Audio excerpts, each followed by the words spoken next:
না স্বৈরাচারী না, কথা কর না কেন স্বৈরাচারী না। ইমাম বলতেছে এতদিন 4 রাকাত পড়াচ্ছি, আজকে 3 রাকাতে আমি বসছি ঠিকই, ওঠবো না। কারণ কি, মসজিদের মধ্যে আপনার নেতার বিরুদ্ধে গেলেন, ভ্যানালার পক্ষে গেলেন, তাহলে সমাজের মধ্যে কোন ইমাম যদি এরকম স্বৈরাচারী করে তাহলে অবশ্যই জনগণের পক্ষে নেতার বিরুদ্ধে থাকতে হবে।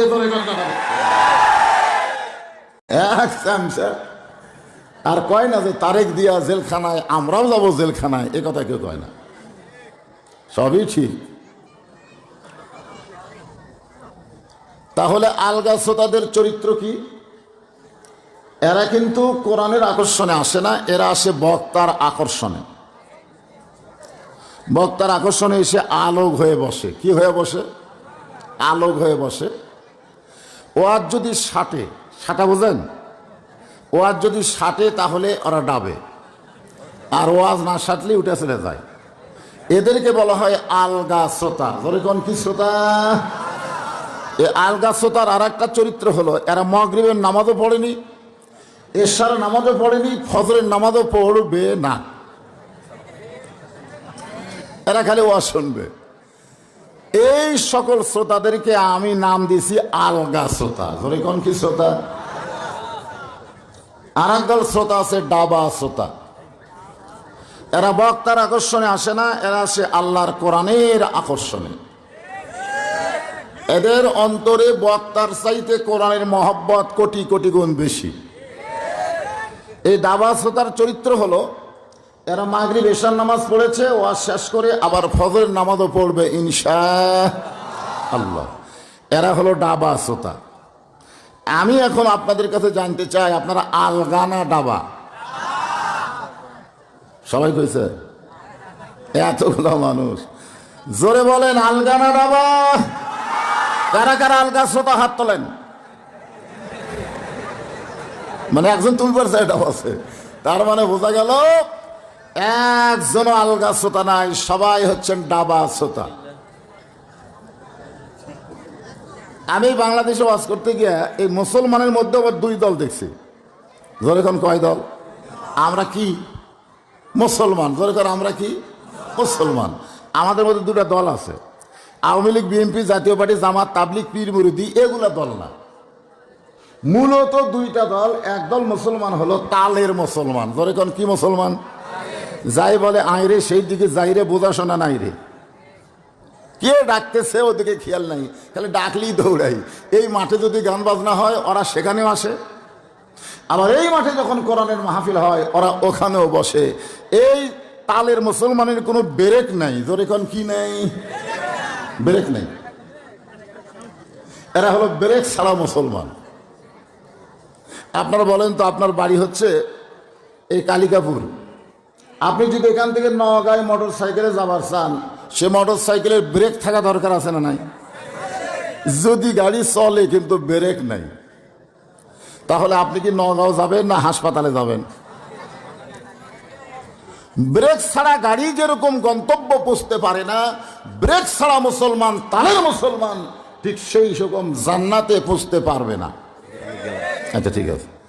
আর একদল মুসলমান হলো জাতের মুসলমান। তবে আমি বাংলাদেশের বহু জায়গায় ওয়াজ করে দেখেছি, মান্দার মুসলমান হলো জাতের মুসলমান। হ্যাঁ, মোটামুটি টের পাইছি। এই জাতের মুসলমানের চরিত্র হলো, কেউ ডাকলেই সেদিকে যায় না, আগে দেখে ডাকটা ঠিক আছে কিনা। যদি মুয়াজ্জিন ডাকে তাহলে বোঝে মুয়াজ্জিন ডাকতেছে না, আল্লাহ ডাকতেছে। যেরকম কথা ঠিক কিনা? এরা মসজিদে যায়। যদি কোরআনের মাহফিল হয় তাহলে এরা কোরআনের তাফসির শুনতে যায়।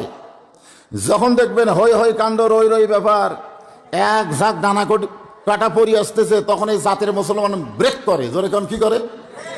ব্রেক করে বলে না, ওদিকে যাওয়া যাবে না। এরা হচ্ছে জাতের মুসলমান। তো আমি এখন আপনাদের কাছে জানতে চাচ্ছি, আপনারা তালের না জাতের? এই ম্যান ম্যানা কথা বললে হবে। জোরে বলেন তালের না জাতের?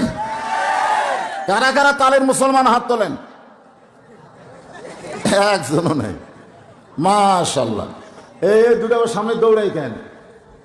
এদের দৌড়ানোর সুযোগ দিলেন না। এখন আমি বুঝতে পারলাম যে আপনারা ডাবা শ্রোতা, জাতের মুসলমান। আপনাদের সামনে আলোচনা হবে পবিত্র আল কোরআন।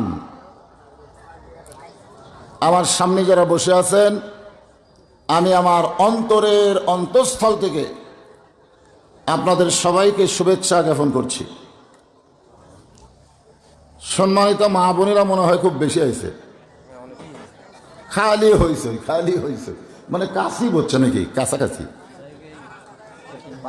পাশি।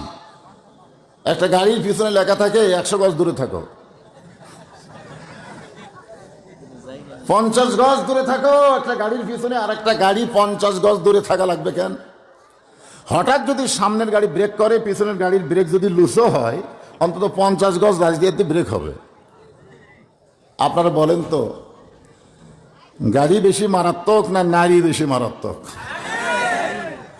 পুরুষের জন্য গাড়ির চাইতে নারী বেশি মারাত্মক। এই জন্য কমপক্ষে 200 গজ দূরে রাখা দরকার ছিল, 200 গজ। কিন্তু আপনারা এত কাছে রাখছেন যে ওরা গল্প করে, বক্তার কানে কথা চলে আসতেছে। আমি সম্মানিত মা বোনদেরকে অত্যন্ত শ্রদ্ধা করি। আমার এমন কোনো মাহফিল নাই যেখানে আমি মেয়েদের ওয়াজ করি না, ঠিক কিনা বলেন? পুরুষের পাশাপাশি নারীদের ওয়াজ আমি করি। তা আমার মায়েরা যারা আওয়াজ শুনতে এসেছেন, আল্লাহর ওয়াস্তে জবান বন্ধ করুন। হ্যাঁ, মেয়েদেরকে একটু বললাম, মা আমারে আপনার জবান যদি পরপুরুষ শুনতে পায় তাহলে পর্দার খেলাফ হবে। কারণ মেয়ে মানুষের জন্য জোরে কোরআন তেলাওয়াত করাও জায়েজ নাই। মেয়েরা জোরে কোরআন পড়বে, পরপুরুষ শুনবে, এটাও জায়েজ নাই। কোরআন যদি শোনা জায়েজ না থাকে, তাহলে ওরা কথা বলে, আমরা যদি শুনি তাহলে পর্দার খেলাফ হবে। এই জন্য মায়েদের বলবো, যদিও আপনারা খুব বেশি এসেছেন, বসার জায়গা হচ্ছে না, তারপরে একটু জমে জমে আল্লাহর রাস্তায় আপনারা বসেন। এখন আসেন আজকের আলোচনা। ফাযকুরুনি আযকুরকুম ওয়াশকুরুলি ওয়ালা তাকফুরুন। এই আয়াতের বাংলা অর্থ হলো যে আল্লাহকে স্মরণ করবে, আল্লাহও তাকে স্মরণ করবেন। খুশি না বেজার? আমরা যখন বলবো আল্লাহ আল্লাহ আল্লাহ, তখন আল্লাহ কি বলবে? বান্দা বান্দা বান্দা। একবার আপনি আল্লাহ বললে, আল্লাহ 10 বার বান্দা বান্দা বলবে। জোরে কোন সুবহানাল্লাহ। আল্লাহ বলেছেন অশকুরুলি, তোমরা শুকুর গুজার করো, ওয়ালা তাকফুরুন, তোমরা কুফরি করো না। এরপরে আল্লাহ বলতেছেন ইয়া আইয়ুহাল্লাযীনা আমানুস্তাঈনু বিস-সাবরি ওয়াস-সালাহ ইন্নাল্লাহা মা'আস-সাবিরিন। দেখেন, এই আয়াতের পরে এই আয়াত দেওয়ার কারণ কি? এখানে আল্লাহ বলতেছেন, যারা আমাকে বিশ্বাস স্থাপন করো, যারা আমাকে বিশ্বাস স্থাপন করেছো, আস্তাইনু, যদি তোমরা কিছু পাবার চাও, তোমরা যদি সুখ চাও, শান্তি চাও, দুর্নীতি মুক্ত বাংলাদেশ চাও, 23 সালে দুর্ভিক্ষ মুক্ত বাংলাদেশ যদি চাও, আমাদের বহু চাওয়া আছে। জোরে কোন কথা ঠিক কিনা? সরকারের পক্ষ থেকে বলা হয়েছে 23 সাল হলো দুর্ভিক্ষের বছর, আর আল্লাহর কোরআনের পক্ষ থেকে বলা হচ্ছে 23 সাল দুর্ভিক্ষের বছর হবে না, 23 সাল হবে পরিবর্তনের বছর। জোরে কোন কথা ঠিক কিনা? আপনারা বলেন তো, কি পরিবর্তন হবে? আগে তো কে চিল্লা উঠলেন।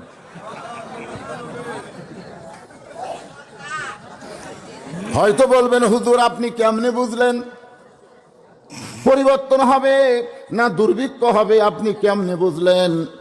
আমি বলতেছি, রাসূল বলেছেন ইত্তাকু ফিরাসাতাল মুমিনিনা ফাইন্নাহু ইয়ানজুরু বিনূরিল্লাহ। মুমিনদের দৃষ্টি নজরকে তোমরা ভয় করো। যারা প্রকৃত মুমিন হবে তারা তোমাদের মতন দেখে না, তারা যা দেখে আল্লাহর কোরআন দিয়া। ইয়ানজুরু বিনূরিল্লাহ, নূর মানে কি? এজন্য আমাদের খুব খেয়াল করা লাগবে, মসজিদের মাহফিল, ঠিক না? এই মসজিদটা তৈরি হয়েছে কোথায়? যতদিন 13 বছর নবী মক্কায় ছিলেন কোনো মসজিদ তৈরি করেনি। মক্কার 13 বছরের জীবনে রাসূল একটা মসজিদও তৈরি করেনি। মসজিদ তৈরি হয়েছে সর্বপ্রথম মদিনায়। মসজিদ তৈরি হয়েছে সর্বপ্রথম কোথায়? হ্যাঁ, কথাটা খেয়াল রাখবেন। মসজিদ আসলে কি? যে মসজিদের উদ্যোগে আজকের মাহফিল, হ্যাঁ, এই মসজিদটা আগে আমাকে জানা লাগবে। এই মসজিদের নাম চালনা করেছে, সুবহানাল্লাহ বলেন। কোন সিংহাসনের দরকার হয়নি, গণভবন বঙ্গভবন দরকার হয়নি, এই মসজিদ থেকে কাম সারছে। আজকে সেই মসজিদের মেম্বার আছে, সেই মসজিদের মেহরাব আছে, সেই মসজিদে আজকে এমন একজন ইমাম নিযুক্ত হয়েছে, যেই ইমামটা হক কথা বলতে গেলে মসজিদ কমিটি তার টুটি চাপে ধরবার চাই। জোরেখান কথা ঠিক কিনা? এমনও মসজিদ আছে যে মসজিদের ক্যাশিয়ার সুদের ব্যবসা করে। হ্যাঁ, এই মসজিদের খবর আমার কাছে আছে। এমনও মসজিদ আছে যেই মসজিদের সভাপতি ঘুষের বড় চাকরি করে। এখন গরিব ইমাম, আজকে বাংলাদেশের অধিকাংশ মৌলানারাই হলো গরিব। যেরকম কি কথা কয় না, গরিব গরিব। এই গরিব হুজুরেরা যখন হক কথা মেম্বার থেকে বলবার চায়, তখন কেশিয়ার সভাপতি কয়, আমার জাকাত ফেতরা খেয়ে তুই মৌলবি হলি রে, আর তুই আমার বিরুদ্ধে ওয়াজ করিস। আমাদের বাংলাদেশের এই কোরআনের শিক্ষাটা খুব দুর্বল অবস্থা থেকে তৈরি হয়েছে, ঠিক কিনা বলেন? এই জন্য আজকে আপনাদের দিকে খেয়াল করে বর্তমান বাংলাদেশের প্রেক্ষাপট, মান্দার অবস্থা, সব কিছু লক্ষ্য রেখে এই আয়াতকে নিয়ে আমি তাফসীর করার নিয়ত করলাম। দেখি আল্লাহ কি করে। আর আপনারা সব দাবার শ্রোতা, জাতের মুসলমান। জোরে কোন কথা ঠিক কিনা? আপনারা কিন্তু স্বীকার করছেন। হ্যাঁ, এই জন্য একটু মহব্বত নিয়ে বসে থাকবেন। আপনারা বলেন তো, এই মসজিদে যে নামাজ আমরা আদায় করি, এই মসজিদে যে 5 ওয়াক্ত নামাজ আমরা আদায় করি, এটা কি নামাজ পড়া না কায়েম করা?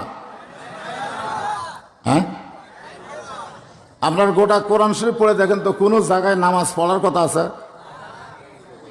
ইকরাউস সালাত, নামাজ পড়ো, এ কথা আল্লাহ একবারও কয়নি। আল্লাহ যতবার বলেছে আকিমুস সালাত, আকিমুস সালাত মানে নামাজ কায়েম করো। জোরে কোন কি করো? নামাজ কায়েম করো মানে কি? নামাজকে প্রতিষ্ঠা করো। এখন এই নামাজ প্রতিষ্ঠা কে করবে? আমাদেরকে ওয়াজ করে, আমাকে বলে, হুজুর এমন ওয়াজ করবেন যেন যুবকেরা 5 ওয়াক্ত নামাজে হয়। আমাকে অনেকে বলে, হুজুর এমন ওয়াজ করবেন মেয়েরা যেন পর্দানিশি হয়। হুজুর এমন ওয়াজ করবেন, আমাদের এলাকায় বিষা দিয়া যুবকেরা ফেন্সিডিল ইয়াবা খেয়ে নষ্ট হয়ে যাচ্ছে। আমাকে আগেই বলে, এই বিষয়গুলো আমাকে তুলে ধরে, যে এইগুলো নিয়ে ওয়াজ করবেন। আপনারা বলেন তো, স্বয়ং জিবরাইল, আমি তো বলছি একটা সাধারণ, স্বয়ং জিবরাইল সেখানে যদি বক্তা সাজে ওয়াজ করে, আপনারা বলেন তো যুবকেরা নামাজ ধরবে? কথা কয় না। স্বয়ং জিবরাইল রে, স্বয়ং জিবরাইল এসে যদি বক্তা সাজা ওয়াজ করে, তারপরেও যুবকেরা নামাজ ধরবে না। কারণ নামাজ ওয়াজ দিয়ে হবে না, নামাজ আইন দিয়ে হবে। জোরে কোন কথা ঠিক কিনা? ওয়াজ দিয়ে নামাজ। আল্লাহ কোরআনে বলেছে, আল্লাযীনা ইম্মাক্কান্নাহুম ফিল আরদ, জমিনের মধ্যে কাউকে যখন ক্ষমতা দেওয়া হবে, সে যদি মুসলমান হয়, সে যদি ইমানদার হয়, সেই নেতার 1 নম্বর দায়িত্ব হলো আকামুস সালাত, নামাজ কায়েম করা, নামাজ প্রতিষ্ঠা করা। সুন্দর সুন্দর মসজিদ করবেন, মসজিদের উন্নয়ন হবে, কিন্তু মসজিদে মুসল্লি হবে না। 2-4টা মুসল্লি বুড়া বয়সে সিয়াল্লিয়া মসজিদত যাবি। জোরে কোন কথা ঠিক কিনা? মানে যখন ছিল চামড়া টাইট, আল্লাহর সাথে করছে ফাইট, যখন হচ্ছে চামড়া ঢিল, সিয়াল্লিয়া দিছে মিল। কে বাবা সিয়ার কেন? আর পারি না হুজুর, আর পারি না, রুকু সেজদা ঠিক মতো হয় না, এই জন্য সিয়ার লেগেছে। সরকারি চাকরি তুমি সিএলএ করবার দেও, তোমার চাপাত গুড়ি মারবি, জোরে কোন কথা ঠিক কি না? সরকারি চাকরি করতে যেমন তোমার বয়স লাগে, সব বয়সে যেমন সরকারি চাকরির অ্যাপ্লিকেশন করা যায় না, নামাজ ধরতে গেলে নামাজের একটা বয়স লাগবে, জোরে কোন কথা ঠিক কি না? বুড়া বয়সে আল্লাহর সাথে বিরোধী করবার যাও। আল্লাহ বললেন ফাযকুরুনি আযকুরকুম ওয়াশকুরুনি ওয়ালা তাকফুরুন। যে আমাকে স্মরণ করবে আমি আল্লাহ তাকে স্মরণ করব, যে আমার জিকির করবে আমি আল্লাহ তার জিকির করব। এই জিকির মানে আপনারা কি বুঝতেছেন? এই জিকির, যে জিকির ফাযকুরুনি আযকুরকুম, এই জিকির অর্থ কি? একেবারে কথা কন না কেন? আল্লাহ কোরআনের আর এক জায়গায় বললেন ইন্না নাহনু নাযালনা যিকরা ওয়া ইন্না লাহু লাহাফিজুন। এই দেখেন দেখেন, এটা দেখছেন আপনারা? দেখছেন? এই ফুচকা, এই তিনটা, তোরা কি ডাবা হবো না আলগা হবো? এরা এখনকার ছেলেমেয়েরা এরা অধিকাংশ হলো সিজার করা। যখন কি করা? এই যে প্রধান অতিথি কইল না যে মা 57, কত সবচাইতে বেশি কষ্ট সহ্য করতে পারে 45, আর মায়ের হয় 57। এখনকার মায়েরা 57 পায়। একটা ভ্যান চালায়, তারই বউ সিজার করবে, সিজার করবে, বুঝলেন না? এখন খালি সিজার আর সিজার। আমার দাদি কইছে তো টাইনা বার করে দেয়, তোর মাথা এত বড়, এই বার করে দেয় তোর মাথা লম্বা হয়ে গেল। পরে আমরা ঠাবে ঠাবে মাথা গোল করছি। এই সেই মা, সেই মা। আর এরা কি সেই মা? খালি কাটিছে আর বার করছে। এরা ঘুমের মধ্যে আছিল, মানে হওয়ার সময় হয়নি, তার 3 দিন আগে পেট কেটেছে। তাহলে বুঝতেছেন না? এই সিজার করা গুলো একটা উঠা যাবে না।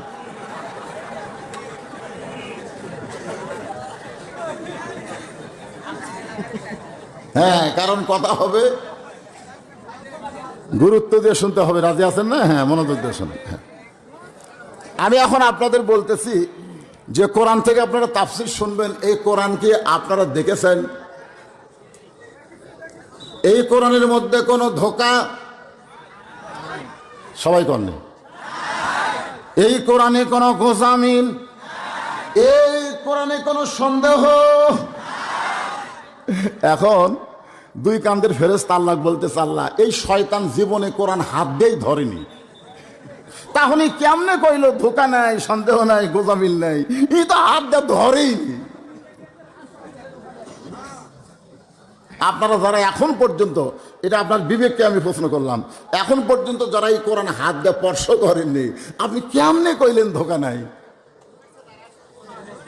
ও শুনে শুনে শুনে শুনে বউ এক মানুষকে মারা 6 টুকরা করছে।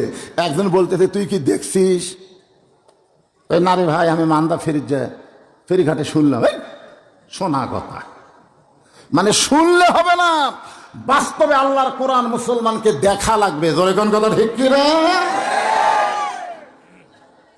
আজকে যদি বর্তমান প্রধানমন্ত্রী আল্লাহর কোরআনকে দেখত, সমস্ত মন্ত্রীরা যদি কোরআনকে দেখত, এমপিরা যদি কোরআনকে দেখত, প্রশাসনের ভাইরা যদি আল্লাহর কোরআনকে দেখত, তাহলে বাংলার আকাশে কোনো দুর্নীতি থাকতো না। জোরে কোন কথা ঠিক কি না? থাকতো না। কিন্তু দেখেনি তো, খালি শুনে খা ঠেলা আছে। এ কোরআনকে যদি আপনি দেখতে পারছেন, খালি দেখতেন, আসেন আয়সা খালি কোরআন এরকম ধরে খোলেন, দেখেন তো দেখেন, এই দেখবার গেলেও ঠেলা আছে। আল্লাহ বলেছে লা ইয়ামাসসুহু ইল্লাল মুতাহহারুন, তুমি ততক্ষণ পর্যন্ত কোরআন স্পর্শ করতে পারবা না যতক্ষণ তুমি পবিত্র না হবা। খালি ধরে দেখতে গেলে পবিত্র হয়ে দেখা লাগবে, আর পবিত্র হয়ে যদি একবার আপনার নজর কোরআনের আয়াতের উপরে পড়ে, ওই আয়াত আপনাকে পবিত্র বানায় দেবে। জোরে কোন কথা ঠিক কি? খালি সারা জীবন শুনে যান বদরুল রশিদ কিভাবে ওয়াজ করে, গোলাম রব্বানী কি কয়, আব্দুল্লাহ আমিন কি কয়, তারেক মনোয়ার কি কয়, আমির হামদা কি কয়, সব শুনে আসি। এই শোনার জন্য আল্লাহ কোরআন দিছে। আল্লাহ বলেছে সামিনা, শুনতে হবে, শুনতে হবে, সামিনা শুনতে হবে। এরপর আল্লাহ বলেছেন ও তাআনা, খালি শুনলে হবে না, এই কোরআনকে গ্রহণ করতে হবে। যেই কোরআনের হেফাজত আল্লাহ কোনো ফেরেশতাক দেয় নাই, কোন নবী দেয় নাই, কোন আলেম ওলামাকে দেয় নাই, আল্লাহ নিজেই এই কোরআনের হেফাজতের দায়িত্ব নিয়েছে। সুবহানাল্লাহ। কেন নিয়েছে? কারণ এর মধ্যে কেউ যেন কম বেশি করবার না পারে। আমি সেই কোরআন আজকে কিছুটা সময় হলো আপনাকে দেখানোর চেষ্টা করব। দেখবেন? কোরআন দেখবেন? দেখেন, আল্লাহ বললেন ইয়া আইয়ুহাল্লাযীনা আমানুস্তাঈনু বিস-সাবরি ওয়াস-সালাহ ইন্নাল্লাহা মা'আস-সাবিরিন। আল্লাহ বলেছেন ধৈর্য ধারণ করা লাগবে। ধৈর্যশীলদের সঙ্গে কে আছে? আপনারা অন্তর থেকে বলেন তো, কোন জায়গাত গেলে আমাদের ধৈর্য সবচাইতে কম? এখানে অন্তর থেকে কোন কথাটা দেখবেন, মসজিদের মধ্যে 5 মিনিট পরে আসরের জামাত হবে, 5 মিনিট। এই 5 মিনিটের মধ্যে আপনি কয়বার ঘড়ি দেখেন? আপনি নিজে ঘড়ি না থাকলেও পাশের লোকটাকে বলেন কয় মিনিট? 4 মিনিট। কিছুক্ষণ পর আরেকজন বলে ভাই কয় মিনিট? 3 মিনিট। আজ ঘড়ি লড়তেছে না ভাই, আজ ঘড়ি লড়তেছে না। ওই লোকটাই শ্বাসটালে বসে ঘন্টার পর ঘন্টা আড্ডা গুলি মারতেছে, একবারও ঘড়ি দেখতেছে না। ধরে কোন কথা ঠিক কিনা? আল্লাহ বলেছেন কদ কদ আফলাহা মান তাযাক্কা ওয়া যাকারা ইসমা রাব্বিহি ফাসাল্লা। এদের ধারণা আশেপাশের কোনো মাহফিলের থেকে হয়তো বক্তা ওয়াজ করতে করতে লোকজন কমে যায়, এদের ধারণা। কিন্তু বদরশিদের ওয়াজে তো এরকম হয় না, ঠিক কিনা বলেন? তবে কমিটির লোকের একটা ধারণা, যদি লোক 10টা কমে যায় তাহলে আমরা 10-10 100 টাকা কম পাবো। এই জন্য আমাকে বলতে হুজুর আপনি যতক্ষণ ওয়াজ করেন, যত সাতান ইচ্ছা মতো ওয়াজ করবেন, আমাদের কোনো টেনশন নাই। খালি 5টা মিনিট আমরা একটু গামছা লিয়া রুমাল নিয়ে ভিতরে ঢুকবো। আল্লাহর বান্দারা মসজিদের জন্য, নিজের জন্য না, আল্লাহর ঘরের জন্য যে যা পারবে পকেট থেকে বার করে আমাকে ব্যাগের মধ্যে দিবে। এই ব্যাগ পাটি কোথায় রে? এই ব্যাগ পাটি কোথায়? ঢোকো,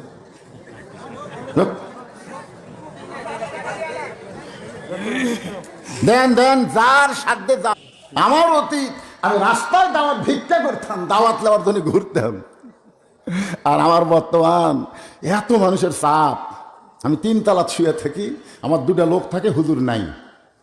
আমি কিন্তু সব দেখতেছি সিসি ক্যামেরা, যে লোকজন আছে ঘুরতেছে, আর আমি ভয়ে নামতেছি রে, কারণ নামলি আমার চাপে ধরবি। আমি চিন্তা করলাম আমার অতীত হলো রাস্তায় ঘোরা দাওয়াত নেওয়া, বর্তমান হলো লুকিয়ে থাকা। কিন্তু আমার ভবিষ্যৎ কি?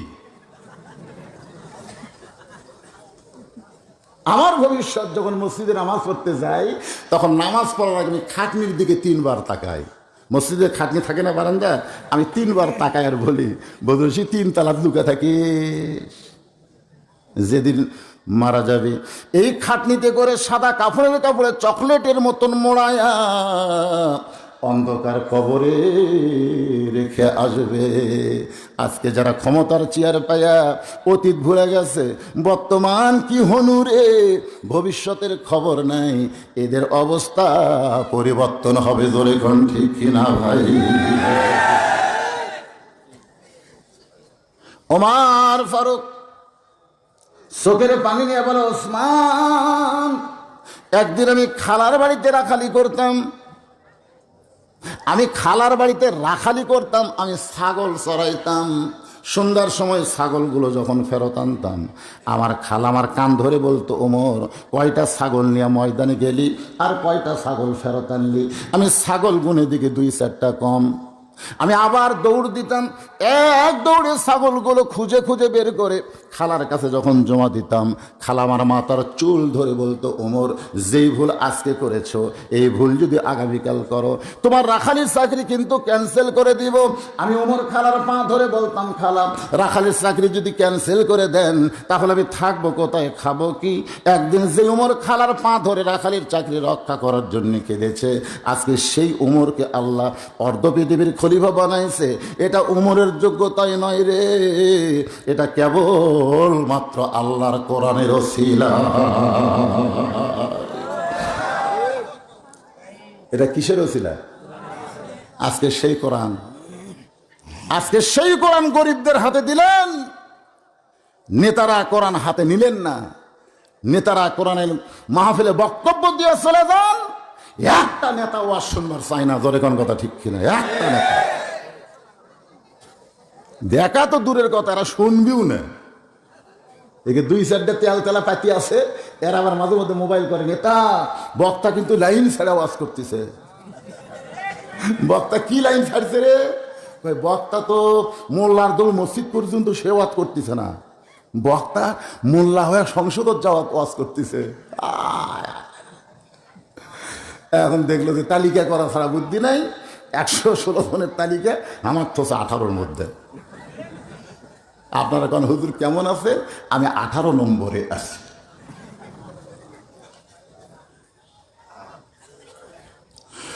ওমর ফারুক চিন্তায় পড়ে গেলেন, যেই কোরআন আমাকে রাখাল থেকে অর্ধ পৃথিবীর খলিফা বানাই দিল, এই কোরআনটা আসলে কেমন আমি নিজের চোখে দেখতে চাই। সুবহানাল্লাহ।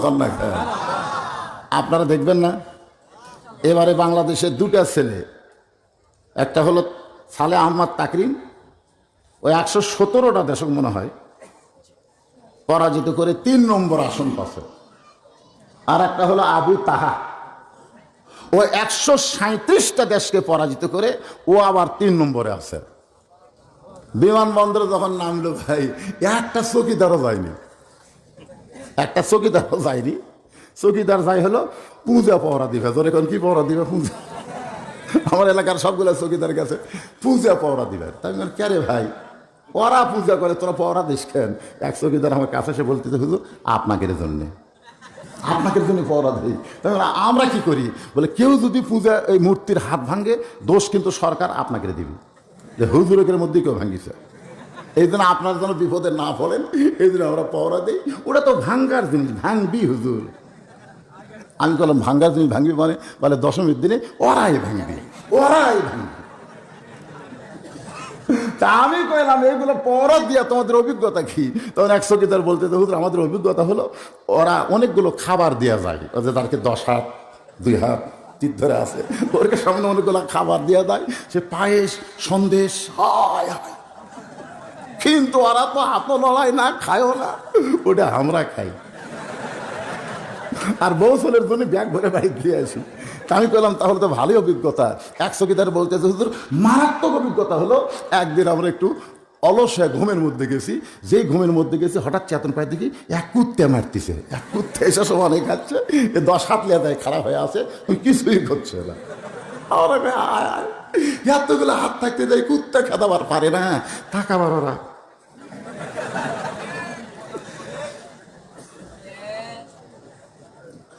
যেই কোরআনে কোনো সন্দেহ নাই, ধোঁকা নাই, গোজামিল নাই, সেই কোরআনের হাফেজ এতগুলো দেশকে পরাজিত করে বাংলাদেশে আসলো। যদি কোনো মন্ত্রীর বেটা হতো, যদি কোনো এমপির ছেলে হতো, যদি কোনো ডিসিএসপির ছেলে হতো, আমার মনে হয় ওখানে সরকারিভাবে তাদের সম্বর্ধনা দেওয়া হতো। জোরে কোন কথা ঠিক কিনা? কিন্তু খোঁজলে দেখেন ওর বাপ অটো ভ্যান চলায়, অটো ভ্যান, যার ব্রেক নেই। এই কোরআনটা দেখতে কেমন আপনারা বলেন তো? বাংলাদেশের মুসলমান আমাদের দেখার দরকার আছে না নাই? হযরত উমর ফারুক ছদ্মবেশে আল্লাহর কোরআনকে দেখার জন্য, ইন্না নাহনু নাযালনা যিকরা ওয়া ইন্না লাহু লাহাফিজুন, আসলে কোরআনকে আল্লাহ হেফাজত করবে না আল্লাহ ওয়ালারা করবে, এইটা নিজের চোখে দেখার জন্য।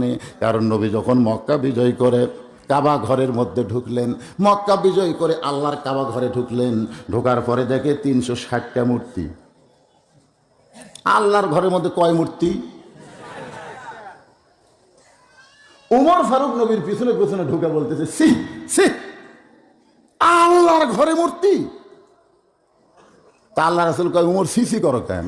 বলে সিসি করার কারণ হলো আল্লাহর ঘরের মধ্যে মূর্তি ঢুকালো, আল্লাহ কি করলো? রাসূল কয় উমর আল্লাহ কি করা দরকার ছিল? উমর কয় মনে করে না ইয়া রাসূলুল্লাহ, আবু জেহেল একটা মূর্তি নিয়ে ঢুকলো, যেই ঢুকলো তখন একটা ফেরেশতাকে আল্লাহ কাবা ঘরের দরজা খাড়া করে দিল যে মূর্তি নিয়ে ঢুকতি বাম হাতে একটা করে চড় মারবো, কেন আল্লাহর ঘর সেজদা দেওয়া লাগবে, মূর্তি ঢোকান যাবি না, তোর এখন ঠিক কিনা? তা আবু জেহেল কেবল মূর্তি নিয়ে দরজা ধারত গেছে আর আন্ধারা চড়, তোর এখন কি চড়? কারণ ফেরেশতা তো দেখা যায় না, এখানে গায়েবী একটা চড় মারছে, আবু জেহেল মূর্তি ফেলে দেয় 3 ঘুরেন খাসে। এখন আবু সুফিয়ান বলতে দেখে ভাই তুই তো মূর্তি নিয়ে যে ঘুরেন খেলু, আমি একটা হাতত লিয়েছি, আমি কি যাবো? আবু জেহেল বলতে দেখে যাইয়া দেখ, খালি যাইয়া দেখ, চড় কিন্তু হবে আন্ধারা মার। আপনার বলেন তো একটা মূর্তি কাবার মধ্যে ঢুকবি? কিন্তু 360টা ঢুকলো, আল্লাহ কিছুই করলো না। রাসূল বললেন ওমর, কাবা আল্লাহর ঘর হতে পারে, কিন্তু কাবার আশেপাশে যদি আল্লাহওয়ালা না থাকে তাহলে মসজিদের মধ্যে যেমন ধুলাবালি ঢুকে, মসজিদের দরজা খোলা থাকলে মানুষ নাই, গরু ঢুকছে। জোরে কোন কি ঢুকছে? দরজা খোলা বলতে গরু ঢুকছে। মুয়াজ্জিন কয় এ কার গরু রে, কার গরু রে? মসজিদের মধ্যে ঢুকছে। গরুওয়ালা বলতেছে চাচা অত চিল্লেন কেন, অবলা জানোয়ার বোঝে না, এই জন্যই ঢুকছে। আমি ঢুকি? আমি তো ঢুকি নাই, গরু থেকে ঢুকছে। মসজিদের উন্নয়ন হলো মসজিদের আশেপাশে আল্লাহওয়ালারা থাকতে হবে। জোরে কোন কথা ঠিক কিনা? আজান শোনা তো যায়, আকামত শোনা যায়, আকামত শোনা যায়, তাও মসজিদের পাশের বাড়ির লোকটা নামাজ পড়ে না। আপনাদের মসজিদের আশেপাশে নাই? এ কতক্ষণ আশেপাশে আছে না নাই? আমি এবার বলছিলাম কুরবানিতে যারা নামাজ পড়ে না, এক শালাকও কুরবানির গোস্ত দেবো না, একটা শালাকও নয়। গরিবেরা কুরবানির আগে নামাজ ধরছে, নামাজ ধরছে গোস্ত পাওয়া যাবে হুজুর, নামাজ না পড়লে গোস্ত দিবি না, কারণ আল্লাহ বলেছে ইন্না সালাতি ওয়া নুসুকি, আগে নামাজ তারপরে কুরবানি। জোরে কোন কথা ঠিক কিনা? গোস্ত খাওয়ার জন্য সব নামাজি হলো, যেই কুরবানি হয়ে গেছে আর নাই। কেরে কি খবর? আবার কুরবানি আসুক, আবার ধর্ম।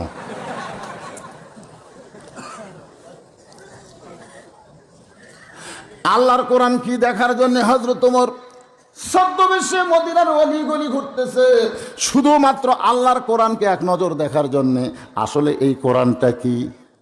দেখতে পাই 2 পাহাড়ের মাঝখানে বিস্তীর্ণ মরুভূমি, ওই মরুভূমির মধ্যে একজন রাখাল উট আর দুম্বা চড়াই।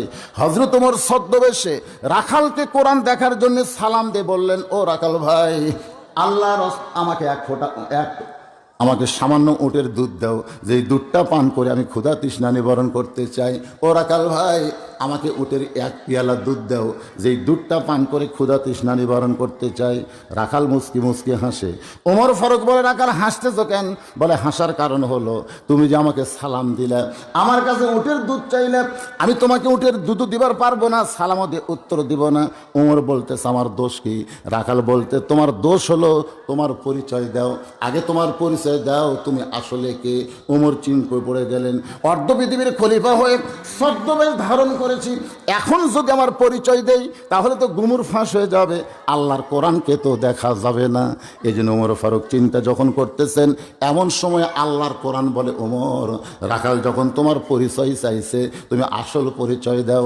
যেদিন বাংলাদেশে কোরআন চলবে সেদিন কোনো এমপি থাকবে না, সেদিন কোনো মন্ত্রী পরিচয় হবে না, সেদিন কোনো মৌলানা পরিচয় দেওয়া চলবে না, সেদিন আসল পরিচয় হলো মিল্লাতা আবিকুম ইব্রাহিম হুয়া সাম্মাকুমুল মুসলিমিন। আসল পরিচয় কি? এমপি। আল্লাহ বলেছে লা তামুতুন্না, মৃত্যুবরণ করিস না, ইল্লা ওয়া আনতুম মুসলিমুন। আল্লাহ কখনো বলে নাই যে এমপি হয়ে মরো, মন্ত্রী হয়ে মরো, মুক্তিযোদ্ধা হয়ে মরো। একটা কথা আল্লাহ বলেছেন, মুসলমান না হয়ে মরিস না। মুসলমান না হয়ে মরি, অনেক কথা কার? ওমর ফারুক বলতেছে, রাখাল ভাই, আমার পরিচয় যখন চাইছো আমি হলাম মুসলমান। রাখাল বলতেছে, আসল না নকল? ওমর চমকে গিয়া বলতেছে মুসলমান তো মুসলমানই, এর মধ্যে আসল নকল কি? রাখাল বলতেছে আসল মুসলমান যারা হবে তারা চাওয়ার ব্যাপারে সতর্ক থাকবে। আসল মুসলমান যাত্রার কাছে চাবে না।